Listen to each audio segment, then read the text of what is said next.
બધાની હાથ આવી રીતે પોરવી દો અને પગની પલાઠી મારી લેવાની આ ધ્યાન બુદ્ધ ભગવાન પાસેથી મળ્યું છે કોની પાસેથી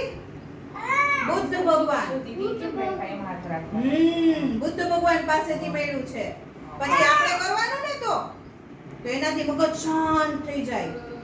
મમ્મી પપ્પાને બધાય શીખવાડવાનું છે એટલે ધ્યાનથી બધાય અત્યારે સમજી લેશે